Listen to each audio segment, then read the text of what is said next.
Quisiera comenzar en esta mañana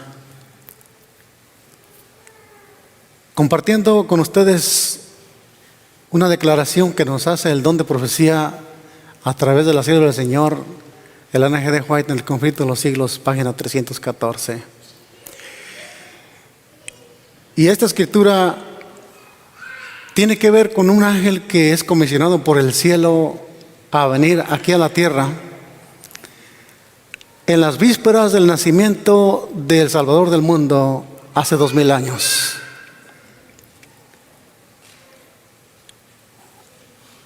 Vino este ángel para levantar un informe de quienes estaban preparados para darle la bienvenida al Redentor del mundo.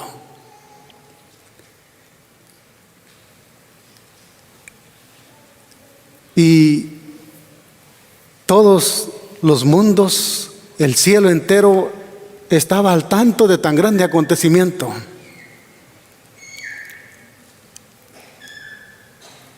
Era un acontecimiento único en todo el universo.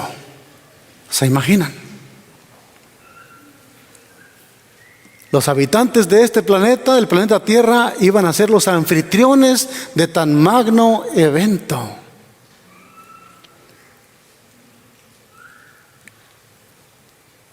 Y comienza esta escritura haciendo dos preguntas.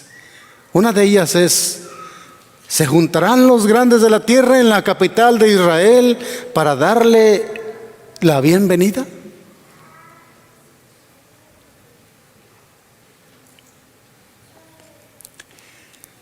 ¿Será presentado por legiones de ángeles a las muchedumbres que le esperan? Y podríamos agregarle también, ¿estaría el liderazgo religioso en ese tiempo listo? Los coros levíticos para cantar las hosanas al Redentor del mundo, que estaba a punto de hacerse carne para habitar entre nosotros. Dice la Escritura que el ángel está decepcionado. El ángel no puede percibir señal alguna de expectación. No se oye ninguna voz de alabanza ni de triunfo que anuncie la venida eminente de Cristo. Saben que esta escritura, cuando nos relacionamos con ella, como que me da un poco de tristeza. Que los seres humanos hayamos sido tan innaturales ante tan grande evento. Todo el cielo, todos los mundos que no han caído en pecado estaban a la expectativa de este grande acontecimiento. Y el ángel viene para levantar un informe, cómo será recibido, y no puede levantar ningún informe. Dice la sierva del Señor, el don profético dice: el ángel se cierne durante un momento sobre la ciudad escogida y sobre el templo, donde durante siglos y siglos se manifestará la divina presencia, pero ahí también se nota la misma indiferencia. Nadie piensa en el hecho maravilloso de que ha llenado todo el cielo de alegría y alabanzas. El hecho de que el Redentor de los hombres está a punto de hacer su aparición en la tierra. No hay señal de que se espere a Cristo ni preparativos para recibir al príncipe de la vida. Hermanos, José y María recorrieron las calles de Belén, de arriba hacia abajo, buscando un lugar para que pudiera dar a luz al Verbo que está a punto de hacerse carne y vivir entre nosotros. Pero sabemos que no se encontró un lugar digno para su nacimiento. Tuvo que nacer en un establo, o mejor dicho, en un corral de animales, donde duermen los animales. Y en vez de cuna, registra la Escritura que su madre lo puso en el pesebre, donde las bestias comen su comida. Hace unas semanas atrás tuvimos la experiencia de recibir a un miembro más en la familia en nuestro hogar. Y mientras yo meditaba en esto, decía, bueno, qué gran privilegio, qué gran oportunidad la de celebrar cuando un miembro de la familia llega a nuestra familia. Y no había nada que preocuparnos, pues le tocó nacer en un hospital donde están los más grandes doctores, personas preparadas para una emergencia. Pero María, Jesús, ¿no se les hace a ustedes que deberían estar ahí los mejores cirujanos del mundo para dar la bienvenida en caso de que hubiera un problema? Y a veces digo, qué ingratos fuimos los seres humanos.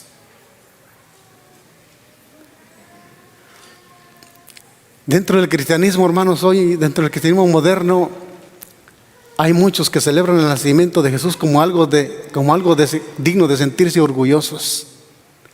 Pero creo que vergüenza nos debería de dar. Debería de darnos pena de cómo, en qué condiciones nació el Salvador del mundo. El Salvador del mundo no debió nacer en esas condiciones. Sigue diciendo la sierva del Señor: asombrado el mensajero celestial está a punto de volverse al cielo con la vergonzosa noticia, cuando descubre un grupo de pastores que están cuidando sus rebaños durante la noche y que al contemplar el cielo estrellado meditan en la profecía de un Mesías que debía venir a la tierra y anhelan el advenimiento del Redentor del mundo. Aquí tenemos un grupo de seres humanos que anhelaban la venida del Mesías. Mientras todo el mundo estaba ocupado en las cosas de esta vida, ellos, mientras pastoreaban las ovejas, estaban meditando en esa venida. Humildes pastores. Los grandes de la tierra se preocupaban por sus riquezas y por ser el más grande en este mundo. Este grupo de personas, de pastores que estaban anhelando su venida, no estaban hablando de fútbol o de novelas o del Facebook o Instagram o cualquier otra cosa que los distrajera, ni de las cosas de esta vida. Pero tal vez estemos siendo un poco críticos con el pueblo de antaño nosotros. ¿Por qué recalco esto y por qué traje esto a la memoria de nosotros? Seamos tal vez propensos a criticar a los judíos de antaño, pero ¿qué de nosotros hoy? ¿Saben que estamos así de tiempo de ser testigos del acontecimiento más grande que el universo y el mundo entero hayan presenciado o vayan a presenciar? Que es el segundo advenimiento de aquel que vino hace 2000 años. ¿Y por qué digo esto? Porque será muy diferente. Hace 2000 años hizo su aparición en forma de bebé, pero hoy, hermanos, su aparición será con poder y gloria, como Rey de reyes y Señor de señores. La Escritura dice que la tierra temblará, el mar se desbordará, el cielo se enrollará y se desenrollará como un pergamino. Y este acontecimiento nos ha tocado a nosotros vivir. La pregunta es: ¿estamos preparados para recibirle? O al igual que los judíos, estamos cada quien en sus cosas sin poner atención a lo que la santa palabra del Señor ha dicho.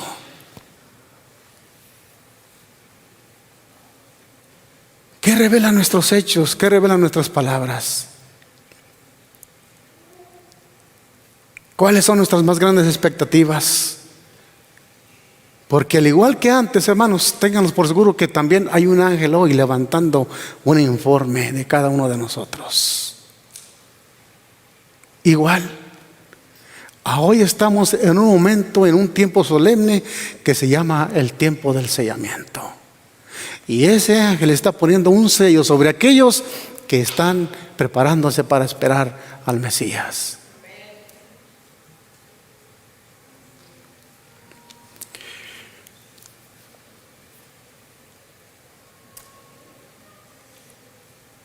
No se trata solamente de anhelar y esperar su venida, sino de estar listo para los eventos previos a la segunda venida de Cristo.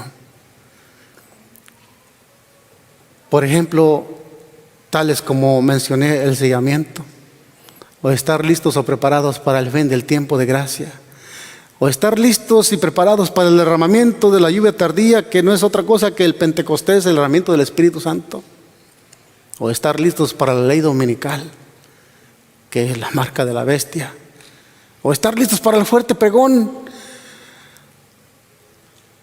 A manera de pregunta, el tema de esta mañana lleva como título: cuando la puerta de la misericordia se cierre, ¿dónde me encontraré? ¿Dónde estaré? ¿Adentro o afuera? ¿No creen que vale la pena meditar en esto, hermanos? Note que la pregunta aquí es individual, es personal. No es en plural. No es para el X o Y hermano, sino es para ¿quién? Para mí. Cuando la puerta de la misericordia se cierre, ¿dónde me encontraré?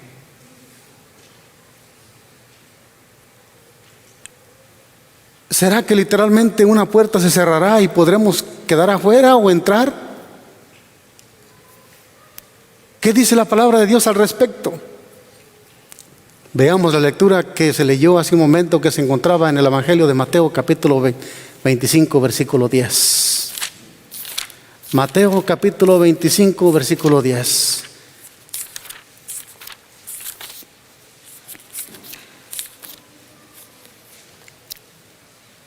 Dice la palabra del Señor: pero mientras ellas iban a comprar, vino el esposo, y las que no estaban preparadas entraron con él a las bodas. ¿Y qué pasó? Y se cerró la puerta. Obviamente está presentando aquí dos clases de personas: unas que no estaban preparadas y fueron a buscar la preparación, y otras que sí estaban preparadas entraron con él. ¿A dónde? A las bodas.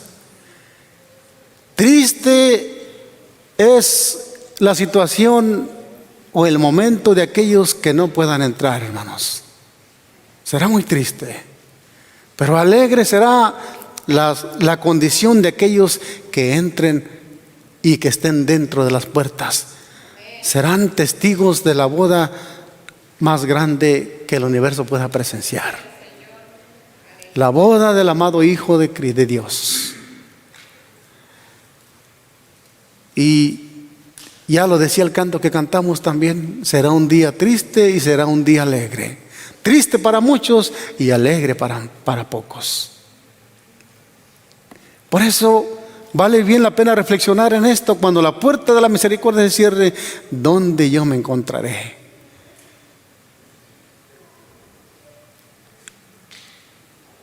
Aquí dice que una puerta se cerró y unos que estaban preparados entraron a unas bodas, mientras que otros fueron a buscar la preparación y se quedaron fuera y no pudieron entrar.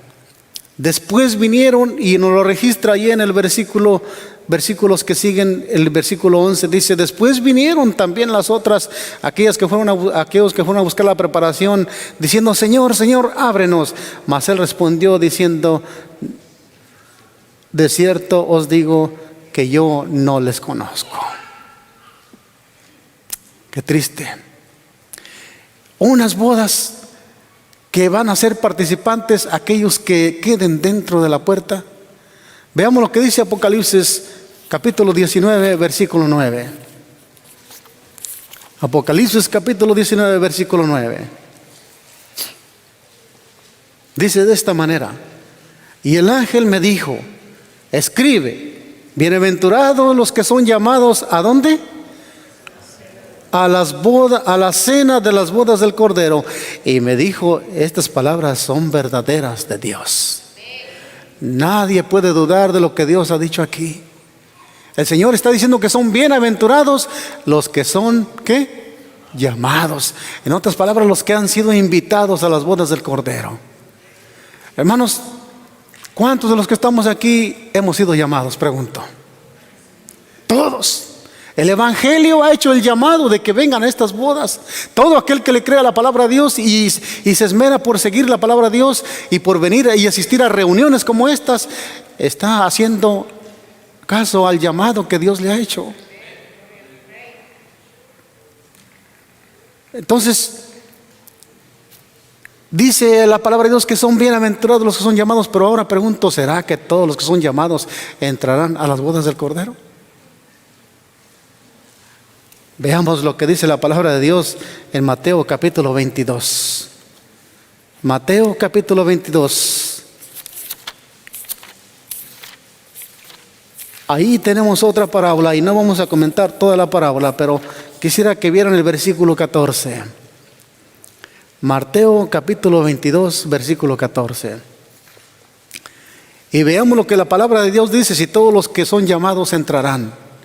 Dice, porque muchos son llamados y pocos ¿qué? Los escogidos. No todos los que son llamados entrarán a las bodas del Cordero. Aquí podemos haber muchos que pudimos ser llamados y que el Evangelio nos ha llamado a seguir las pisadas del Maestro, pero no todos seremos escogidos. ¿Por qué? Porque aunque estamos aquí, no estamos haciendo la preparación que se necesita para dignos de ese llamado. Por ejemplo, miren el versículo 8 del capítulo 22. El versículo 8 dice, entonces dijo a sus siervos, las bodas a la verdad están preparadas, mas los que fueron llamados o los que fueron convidados, dice, no eran dignos. Y estos quedarán fuera.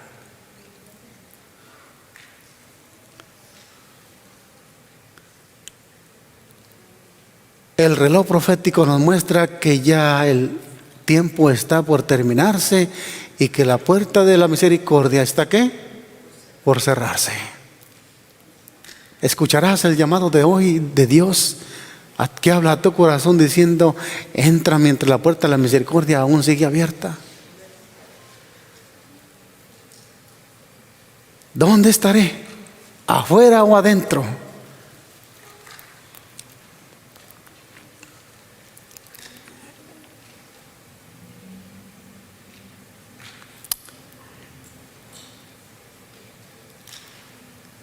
Dice la Escritura, dice este párrafo, cuando Jesús haya terminado el examen, se haya fallado respecto de los que en todos los siglos han profesado ser discípulos de Cristo, entonces, si no antes, habrá terminado el tiempo de gracia y se cerrará la puerta de misericordia.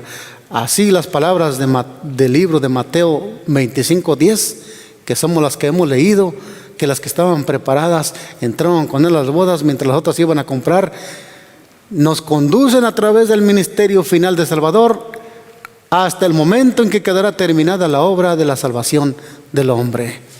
Conflicto de los siglos, página 454.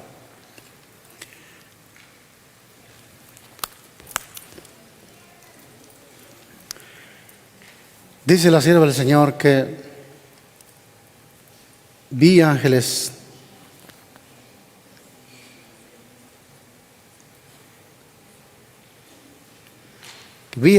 que venían,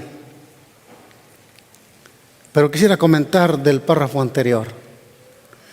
Cuando Jesús haya terminado el examen y haya sido fallado respecto de los que en todos los siglos han profesado ser discípulos de Cristo, entonces, si no antes, habrá terminado el tiempo de gracia, dice, y la puerta se cerrará, y la puerta de la misericordia se cerrará. Así que las palabras del libro de Mateo, como ya vimos, hermanos, nos conducen al ministerio final de Cristo. ¿En dónde? En el santuario. Vamos a ver si logramos entonces seguir adelante. Lo que está hablando aquí, hermanos, ¿de qué examen está hablando aquí? Pues nada menos que de la obra de juicio investigador que el Señor está llevando en el lugar santísimo, en ese departamento del santuario que comenzó, ¿cuándo? En el 1844. La sierva del Señor dice que vi ángeles que venían, que iban y venían de uno a otro lado de la tierra, y un ángel con tintero de escribano en la cintura regresó de la tierra y dijo a Jesús que había cumplido su encargo, quedando sellados y enumerados los santos. Vi entonces a Jesús que había estado administrando ante el arca de los 10 mandamientos, desprenderse del incensario y alzando las manos exclamar en alta voz: consumado es. Y toda la hueste angélica se quitó sus coronas cuando Jesús hizo esta solemne declaración.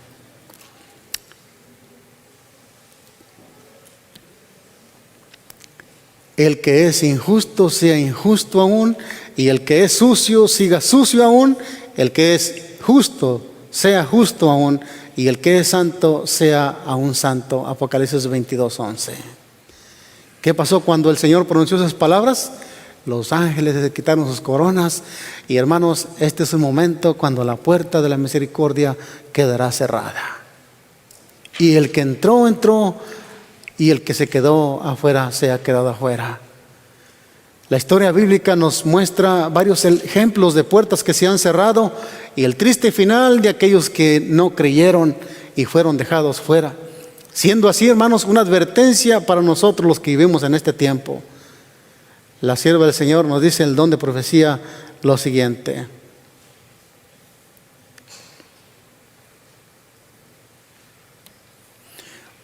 hubo una puerta cerrada en los días de ¿cuándo?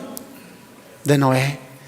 Entonces fue retirado el espíritu de Dios de la raza pecaminosa que pereció en las aguas del diluvio. Dios mismo dio a Noé el mensaje de la puerta cerrada cuando dijo estas palabras que se encuentran en Génesis capítulo 6 versículo 3. No contenderá mi espíritu con el hombre para siempre, porque ciertamente él es carne, mas serán sus días 120 años. Un tiempo y un periodo de gracia, donde el Señor dijo: de aquí a 20 años la puerta se cerrará. La escritura dice: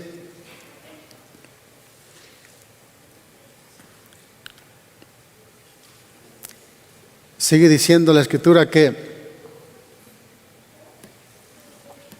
el arca se terminó en todos sus aspectos como Dios lo había mandado, y fue provista de alimentos para los hombres y las bestias. Entonces el siervo de Dios dirigió su última y solemne súplica a la gente con anhelo indecible. Le rogó que buscaran refugio mientras era posible encontrarlo. Nuevamente rechazaron sus palabras y alzaron sus voces en son de burla y de mofa. Patriarcas y Profetas, página 74, y estamos hablando del tiempo del diluvio en los tiempos de Noé.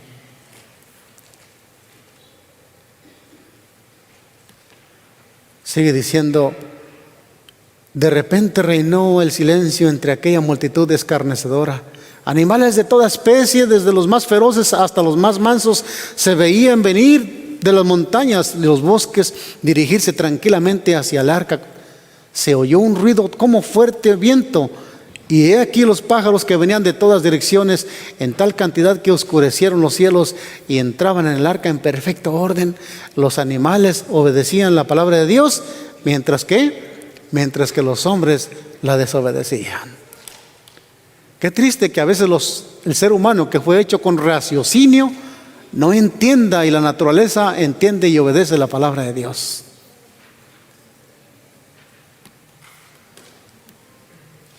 La misericordia dejó de suplicar a la raza culpable. Las bestias de los campos y las aves del aire habían entrado en su refugio. Noé y su familia estaban en el arca, y dice la escritura que Jehová cerró la puerta. Se vio un relámpago deslumbrante, y una nube de gloria más vivida que el relámpago descendió del cielo para cernerse ante la entrada del arca, y la maciza puerta que no podían cerrar los que estaban dentro fue puesta lentamente en su sitio por manos invisibles.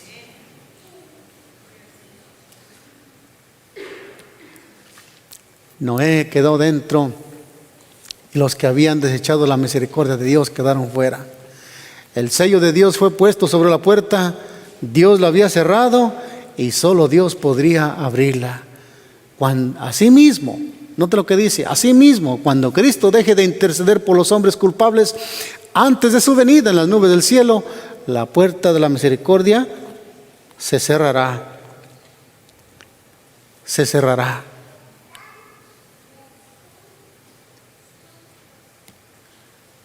A pesar de las solemnes escenas que habían presenciado y de ver cómo las bestias y las aves que entraban en el arca y el ángel de Dios cerraba la puerta, continuaron sus burlas y orgías y hasta se mofaron de los hombres de las manifiestas señales del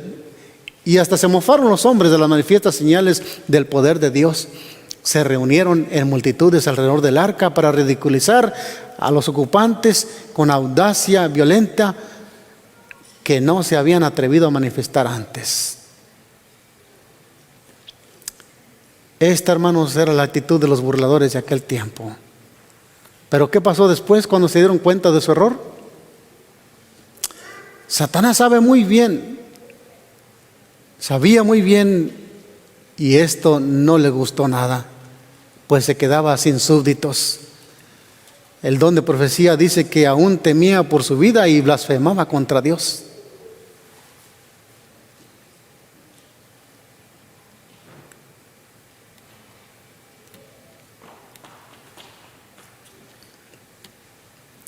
Y este es el lloro y el gemir del perdido que se habrá quedado fuera. La palabra de Dios nos dice en la primera carta del apóstol Pedro que otra destrucción se aproxima.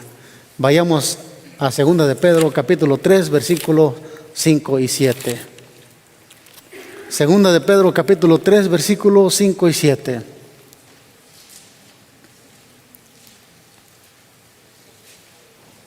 Dice así: estos ignoran que en el tiempo antiguo fueron hechos por la palabra de Dios los cielos y también la tierra, y que proviene del agua y por el agua subsiste, por lo cual el mundo de entonces pereció anegado en agua. Pero los cielos y la tierra que existen a hoy están reservados por la misma palabra, guardados para el fuego en el día del juicio y de la perdición de los hombres impíos. La palabra de Dios ha dejado en claro que en este tiempo no será por agua, sino que será ¿por qué? Por fuego. Otra tempestad se aproxima ahora. La tierra será otra vez barrida por la asoladora ira de Dios, y el pecado y los pecadores serán destruidos. Los pecados que acarrearon la venganza sobre el mundo antediluviano existen hoy. El temor de Dios ha desaparecido de los corazones de los hombres, y su ley se trata con indiferencia y desdén. La intensa mundanalidad de aquella generación es igualada por la presente. Hermanos, eso es muy cierto. Podemos ver hoy que el hombre no tiene temor de Dios. Hoy se le llama a la gente a venir a un evento de otra índole, y los estadios están llenos de gente y haciendo ahí cosas que no deben hacer. Pero cuando se les habla que busquen su salvación, muy pocos son los que vienen. Ya estos tiempos, como dice aquí, es igualada a los tiempos que vivimos hoy en el presente. Y bien lo dijo el Señor Jesús. El Señor Jesús dijo que como en los días de ¿quién? De Noé, así sería la venida del Hijo del Hombre.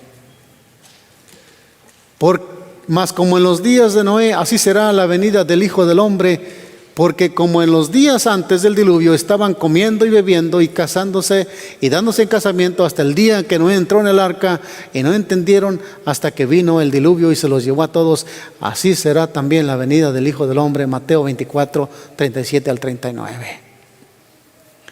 Saben que esta lectura a mí me hace a veces como temblar de que dice que así también será. No entendieron, dice.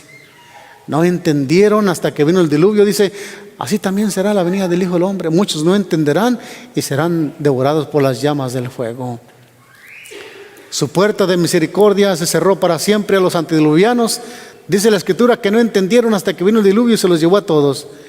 Me pregunto, ¿será diferente hoy? ¿La gente quedará entender, quedará conocer del plan de salvación? Bueno, la palabra de Dios muestra que hubo una puerta también que se cerró para Sodoma y para Gomorra en los tiempos de Abraham. También se les terminó su tiempo de gracia y su puerta se cerró. Se encuentra esta lectura en el libro de Génesis capítulo 19, versículos 13, 23 y 25. Génesis capítulo 19, versículos 13, 23 y 25. Dice la Escritura que los ángeles le dijeron a Lot: vamos a destruir este lugar por cuanto el clamor contra ellos ha subido de punto delante del Señor. Por tanto, el Señor nos ha enviado, ¿para qué? Para destruirlo. ¿Qué quiere decir que los ángeles dijeron que el clamor contra ellos ha subido de punto? Ha rebasado la línea, el pecado de Sodoma y de Gomorra, dice, y el Señor nos ha mandado para destruir estas ciudades. Los versículos 23 y 25 nos dice de esta manera: el sol salía sobre la tierra cuando Lot llegó a Zoar. Entonces Jehová hizo llover sobre Sodoma y sobre Gomorra azufre y fuego de parte del Señor desde el cielo, y destruyó las ciudades y toda aquella llanura con todos los moradores de aquellas ciudades y el fruto de la tierra. Y esto es un ejemplo de lo que acontecerá en estos tiempos. En mensajes selectos, página 71 del tomo 1, dice: hubo una puerta cerrada en los días de Abraham, la misericordia dejó de interceder por los habitantes de Sodoma, y todos, con excepción de Lot, su esposa y sus 2 hijos y sus 2 hijas, fueron consumidas por el fuego que descendió del cielo. Su puerta de misericordia también se cerró para ellos. También se les acabó su tiempo de gracia y su puerta se cerró. Reinaba en Sodoma el alboroto y el júbilo y los festines y las borracheras. Note, muy parecido al tiempo del diluvio en tiempos de Noé. ¿Y qué es lo que hay hoy también? ¿No existen los mismos pecados hoy también en día? Los más viles y más brutales pasiones imperaban desenfrenadas. Los habitantes desafiaban públicamente a Dios y a su ley, y entraban y encontraban deleite en los actos de violencia. Aunque tenían delante de ellos el ejemplo del mundo antediluviano, sabían cómo se había manifestado la ira de Dios en su destrucción. Sin embargo, seguían la misma conducta impía. Cuando Lot se trasladó a Sodoma, la corrupción no se había generalizado, y Dios en su misericordia permitió que brillaran rayos de luz en medio de las tinieblas morales. Patriarcas y Profetas, página 136. Ellos tenían el ejemplo del diluvio, pero nosotros hoy tenemos el ejemplo del diluvio más el ejemplo de Sodoma. Hermanos, dice aquí que me llama la atención que dice que hasta los habitantes de ese tiempo públicamente desafiaban a Dios. Y yo, cuando veo y observo el mundo en el que vivimos, el ser humano públicamente desafía la palabra de Dios, al ir en contra de las leyes que Dios ha dado aquí para la moralidad del ser humano. El ser humano se ha pervertido inmoralmente. La inmoralidad abunda en las calles, abunda en la televisión. La inmoralidad contra la ley de Dios, que son pecados muy grandes a la vista de Dios, abundan en nuestro alrededor. Espero en el Señor que Dios tenga un pueblo que se dé por la palabra de Dios.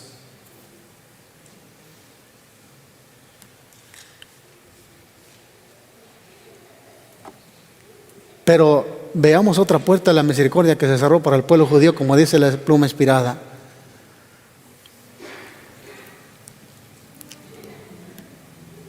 Bueno, quisiera terminar este párrafo. Dice: en la noche anterior a su destrucción, las ciudades de la llanura se revolcaban en el placer, se burlaron de Lot por sus temores y advertencias, pero fueron estos escarnecedores los que perecieron en las llamas. Esa misma noche se cerró para siempre la puerta de la misericordia para los impíos y descuidados habitantes de Sodoma y Gomorra.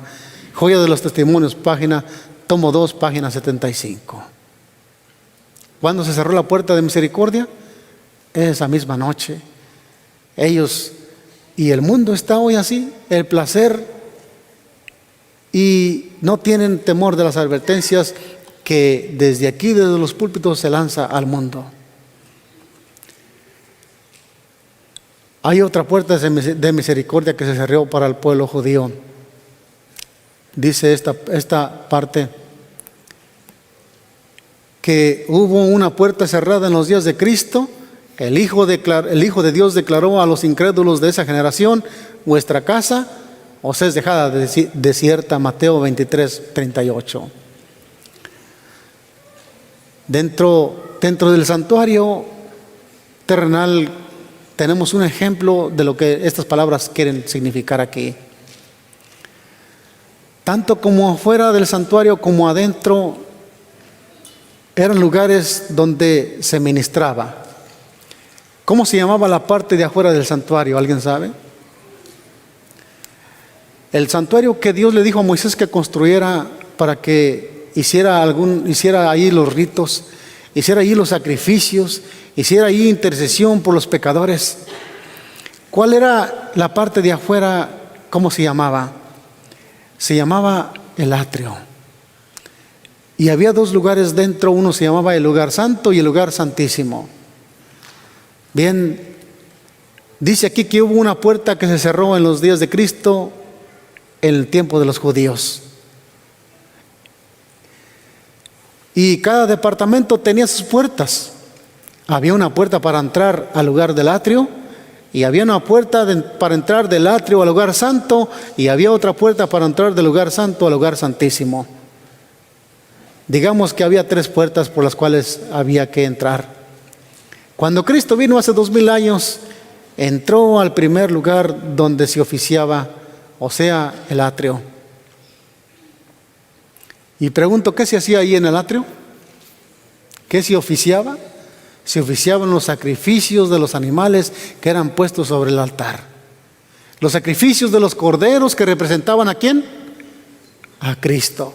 Cristo vino al atrio. Cristo vino a ofrecerse hace 2000 años y entró a ese primer departamento donde se oficiaba, que era el atrio. Él representaba el cordero inmolado y vino a inmolarse por nuestros pecados. Con justa razón Juan el Bautista dijo: he aquí el Cordero de Dios que quita el pecado del mundo. De manera que el cordero que se sacrificaba era una tipología del verdadero, o sea, un cordero que significaba a Cristo. Y cuando Cristo vino al atrio como cordero, se ofreció como sacrificio sobre el altar por nosotros.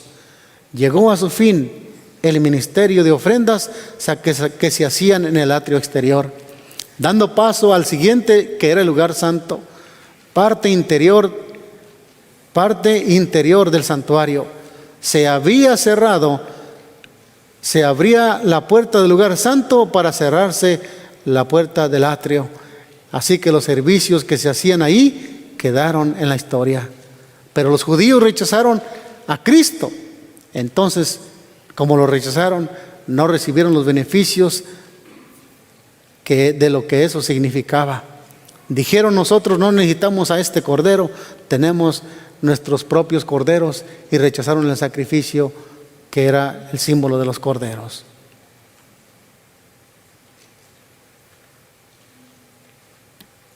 Los judíos que rechazaron la luz concedida en el tiempo de la primera venida de Cristo se negaron a creer en Él como el Salvador del mundo. No pudieron recibir perdón a través de Él cuando en la ascensión de Jesús entró por su propia sangre en el santuario celestial para derramar sobre sus discípulos las bendiciones de su mediación.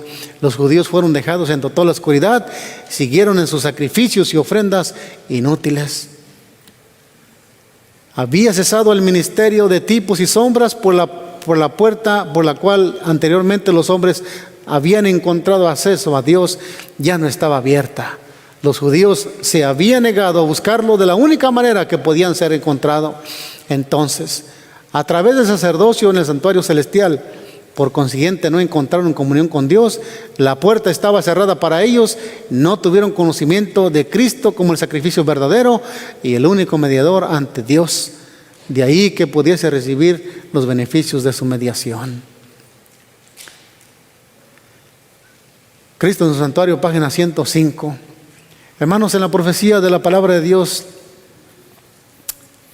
encontramos varias puertas dentro del ministerio del santuario terrenal, símbolo de lo que pasa en el santuario celestial. Y aquella porción que se encuentra en Daniel 8:14, que dice que hasta 2300 tardes y mañanas el santuario será purificado. Muchos ya conocemos esta historia, este marco histórico que marcó esa profecía. Sabemos que en 1844 el Señor Jesús pasó del lugar santo al lugar santísimo, por lo cual quedó cerrada la puerta del lugar santo y quedó abierta la del lugar santísimo. Muchos no entraron por la puerta y no siguieron a Jesús a ese departamento y quedaron en el lugar santo, en ese departamento, con la puerta cerrada. Así lo muestra la profecía. Dice que una luz más intensa surgió de la investigación de la cuestión del santuario. Vieron entonces que tenían razón al creer que el fin de los 2300 días, en 1844, había marcado una crisis importante. Pero si bien era cierto que se había cerrado esa puerta de esperanza y misericordia por la cual los hombres habían encontrado acceso a Dios durante 1800 años,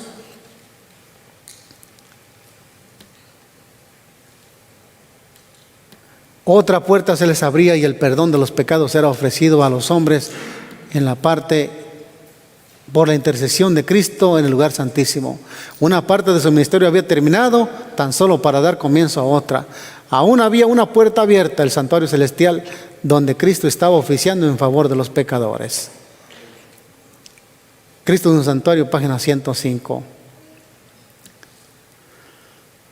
La condición de los judíos incrédulos ilustra el estado de los descuidados e incrédulos entre los profesos cristianos hoy, quienes desconocen voluntariamente la obra de nuestro misericordioso sumo sacerdote. En el servicio típico, cuando el sumo sacerdote entraba al lugar santo, todo Israel debía reunirse alrededor del santuario y humillar sus almas de una manera solemne ante Dios. En la doctrina del santuario, hermanos, nosotros hemos aceptado muchas verdades que tienen significado para nosotros hoy en este tiempo, con el fin de poder recibir el perdón de sus pecados y no ser separados de la congregación. Cuánto más esencial es que en nuestro tiempo antitípico, día de la expiación, entendamos la obra de nuestro gran sumo sacerdote y sepamos qué deberes se requieren de nosotros.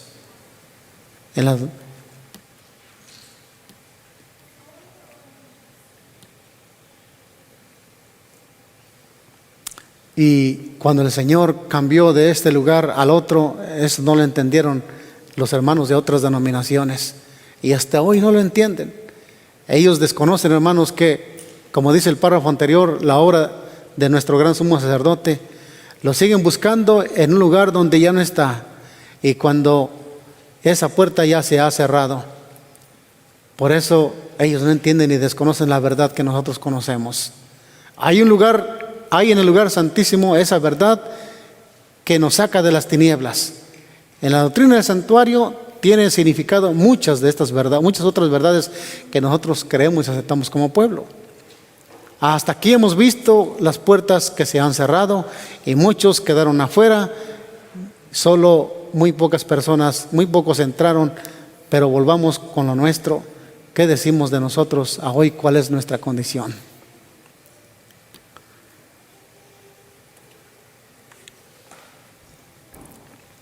Y sabemos que muy pronto la puerta de la misericordia se cerrará para nosotros también, como lo fue para los de antaño.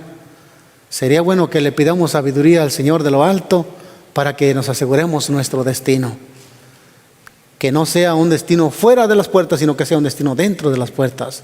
Sabemos que nuestro sumo sacerdote está oficiando en ese departamento, en el santuario celestial, y muy pronto terminará su obra de expiación.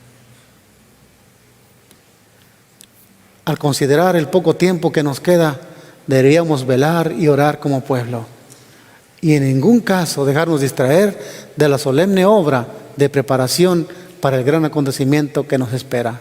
porque el tiempo se alarga aparentemente, muchos se han vuelto descuidados e indiferentes, y en sus palabras y acciones no comprenden su peligro, y no ven ni entienden la misericordia de nuestro Dios al prolongar el tiempo de gracia, a fin de que tengan oportunidad de adquirir un carácter digno de la vida futura e inmortal.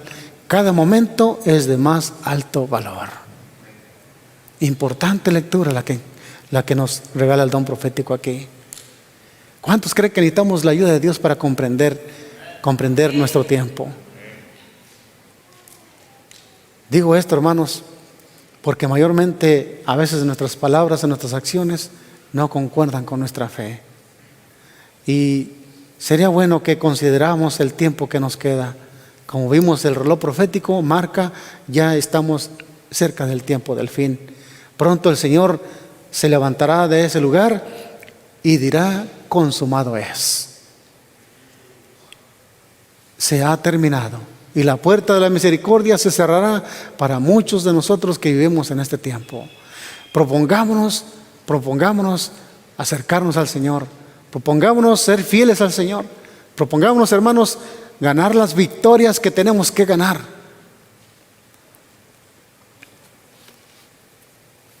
Hay una hermana que saludo siempre y le digo que cómo está, dice: bendecida yo en victoria y con rumbo a la gloria. Pero espero que de veras estemos ganando las victorias que tengamos que ganar. El Señor sí nos ha bendecido y nos ha prosperado con tanta luz, tanto mensaje. Pero pensando que estamos con rumbo a la gloria, tal vez no estamos ganando las victorias que día a día nos toca pelear.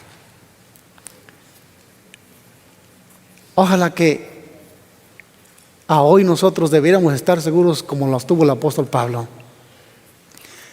Antes de que se cerrara su puerta en esta vida terrenal, el apóstol Pablo pudo mencionar unas palabras de seguridad que como quisiera que fueran las nuestras a hoy. Y esas palabras, quiero terminar con esas palabras que él mencionó en el libro, en la carta de Timoteo, en su segunda carta. En su segunda carta, capítulo 4, versículo 6, 7 y 8. Segunda Timoteo 4, 6 y 8. Note lo que el apóstol Pablo dijo con esas palabras: porque yo ya estoy para ser sacrificado y el tiempo de mi partida está cercano. He peleado la buena batalla, he acabado la carrera, he aguardado la fe. Por lo demás, me está aguardada la corona de justicia, la cual me dará el Señor juez justo, y no solo a mí en aquel día, y no solo a mí, sino también a todos los que aman su venida. Hermanos, si el apóstol peleó la buena batalla, allí alcanzó la victoria. El apóstol dijo que acabó de la carrera, allí alcanzó la victoria. Si el apóstol dijo: he guardado la fe, he respetado y vivido de acuerdo a la palabra de Dios, mi vida armoniza, mis actos, mis palabras armonizan con la palabra de Dios, y alcancé la victoria, me está guardada la corona de justicia que me dará el Señor juez justo. Y dijo él: no solo a mí, sino a todos aquellos que amaran su venida. ¿Amamos la venida del Señor? Preparémonos antes que la puerta de la misericordia se cierre. Dios les bendiga.